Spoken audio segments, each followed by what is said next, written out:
تحریک پاکستان اور بچے۔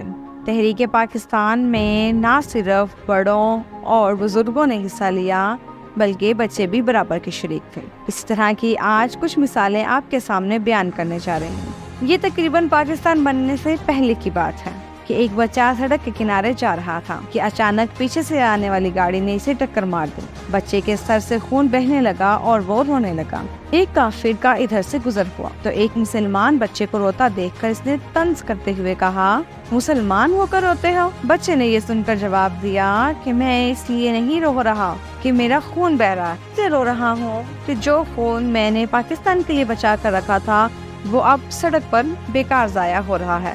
قائد اعظم نے جب یہ واقعہ سنا تو فرمایا، جس قوم میں ایسے بچے پیدا ہو جائیں اسے زیادہ دیر تک محکوم نہیں رکھا جا سکتا۔ اپنا وطن حاصل کرنے کے لیے مسلمانوں کو کٹھن مرحلے سے گزرنا پڑا۔ اس تحریک میں برصغیر کے تمام مسلمانوں نے بڑھ چڑھ کر حصہ لیا۔ مردوں، عورتوں، نوجوانوں اور بچوں نے مل کر اس تحریک کو کامیاب بنایا۔ تحریک پاکستان میں سب سے زیادہ جوش و جذبے، عزم اور حوصلے کا مظاہرہ کرنے والے یہ بچے ہی تھے۔ بچے فطرتاً کھیل کود کو زیادہ پسند کرتے ہیں، لیکن قائد اعظم کی شخصیت کا ایسا اثر تھا کہ بچوں کے خیالات تبدیل ہو گئے اور وہ تحریک پاکستان میں بڑھ چڑھ کر حصہ لینے لگے۔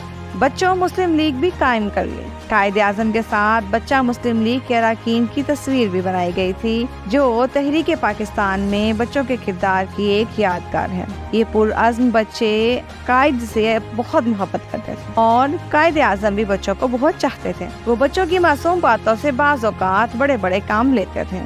1941 میں قائد اعظم مسلم لیگ کے ایک اجلاس میں شریک ہوئے۔ جب وہ اس اجلاس سے واپس آ رہے تھے کہ رستے میں ایک قصبے سے گزر ہوا۔ وہاں مسلمانوں نے آپ کا پرتپاک استقبال کیا۔ ایک 8 برس کا لڑکا جس کے تن پر صرف ایک لنگی تھی، اس نے بہت زور سے کہا، پاکستان زندہ باد۔ قائد کی نظر اس پر پڑی، اپنی گاڑی رکوائی اور اس لڑکے کو اپنے قریب لانے کو کہا۔ کچھ لوگ اسے قائد کے پاس لے آئے۔ قائد کے پاس آئے، قائد نے پوچھا، تم پاکستان کا کیا مطلب سمجھتے ہو؟ لڑکا پہلے گھبرایا، لیکن قائد کی شفقت اور دوسرے لوگوں کی جانب سے حوصلہ بڑھانے پر اس نے جواب دیا کہ پاکستان کا مطلب آپ بہتر جانتے ہیں۔ ہم تو صرف اتنا سمجھتے ہیں کہ جہاں مسلمانوں کی حکومت ہو وہ پاکستان اور جہاں غیر مسلموں کی حکومت ہو وہ ہندوستان۔ قائد کے ساتھ صحافیوں کا ایک وفد بھی سفر کر رہا تھا۔ چنانچہ قائد نے وہاں موجود صحافیوں کو مخاطب کر کے کہا، جاؤ مسٹر گاندھی کو بتا دو کہ مسلمانوں کا 8 برس کا بچہ بھی پاکستان کا مطلب سمجھتا ہے۔ اگر وہ اب بھی نہیں سمجھ سکے تو اس کا مطلب یہ ہے کہ وہ سمجھتے خوب ہیں لیکن اعتراف کرنا نہیں چاہتے۔ جب اخبار میں یہ واقعہ چھپا تو گاندھی جی کی نظر سے بھی گزرا۔ ایک اور جگہ میں دلی میں ایک بڑے جلسے میں شرکت کے بعد قائد اعظم پنڈال واپس جانے لگے تو ایک غریب شخص آگے بڑھا۔ تھوڑی دیر کے لیے مجمع سے الگ ہو کر بات کرنی چاہیے۔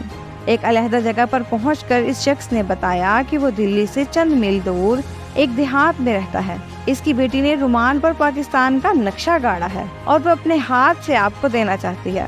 اس نے مجھے یہ کہہ کر بھیجا ہے کہ جائیں اور قائد اعظم کو بلا لائیں۔ اس جملے میں اتنی محبت اور عقیدت تھی کہ قائد اعظم فوراً تیار ہو گئے اور اس کے گھر پہنچے۔ ایک 13 سالہ لڑکی نے پردے کی آڑ سے انہیں رومال دیا۔ قائد اعظم رومال پر پاکستان کا نقشہ دیکھ کر بہت خوش ہوئے اور لڑکی کو یقین دلایا کہ یہ رومال تحریک پاکستان کے لیے بہت کام آئے گا۔ کچھ عرصے میں جب شملہ کانفرنس میں لارڈ ویول کے ذریعے قائد اعظم کی یہ پیشکش کی کہ اگر وہ پاکستان کا مطالبہ چھوڑ دیں تو کانگریس انہیں بڑی سے بڑی قیمت دینے کو تیار ہے، یہاں تک کہ قائد اعظم کو متحدہ ہندوستان کا گورنر جنرل تک بنانے پر رضامند ہے، تو قائد اعظم نے دوسرے دن جواب دینے کو کہا۔ ویول کو اپنا سودا منظور ہوتا نظر آیا تو وہ بہت خوش ہوا، لیکن دوسرے دن اس کے ہوش اڑ گئے جب قائد اعظم نے ویول کو جواب میں وہی رومال دیا اور کہا، پاکستان کا مطلب صرف جناح کا نہیں بلکہ 10 کروڑ مسلمانوں کا مطالبہ ہے جو ان کے خون میں رچ بس گیا ہے، اور اب تو دیہات کی لڑکیاں بھی فرصت کے اوقات میں رومال پر پاکستان کا نقشہ کاٹتی ہیں۔ تم مجھ سے پاکستان کا سودا کرنا چاہتے ہو؟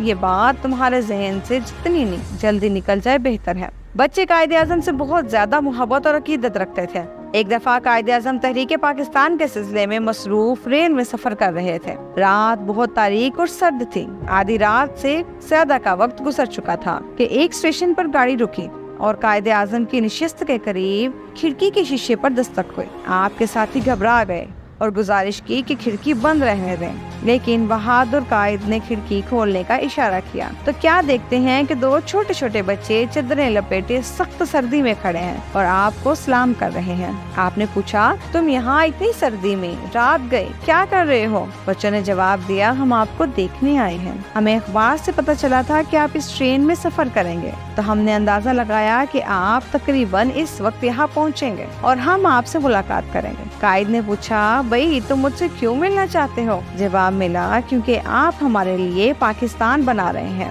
ایک موقع پر قائد اعظم نے کہا، مسلمان بچوں میں اب قومی احساس پیدا ہو گیا ہے، یہ بچے اور نوجوان تحریک پاکستان کا پرچم لے کر آئیں گے اور بڑھیں گے۔ چھوٹے بچوں اور نوجوانوں نے تحریک پاکستان میں اپنے قائد کا بھرپور ساتھ دیا اور حصول پاکستان کے لیے جدوجہد میں شریک ہوئے۔ معصوم بچوں نے دعائیں کی اور پاکستان کے لیے نعرے لگائے۔ یوں اللہ تعالیٰ نے پاکستان کی شکل میں شب قدر میں مسلمانوں کو ایک عظیم تحفہ دیا۔ آج کے بچے قوم کے معمار ہیں۔ بچوں کے لیے سب سے اہم چیز اچھی تعلیم اور تربیت ہے۔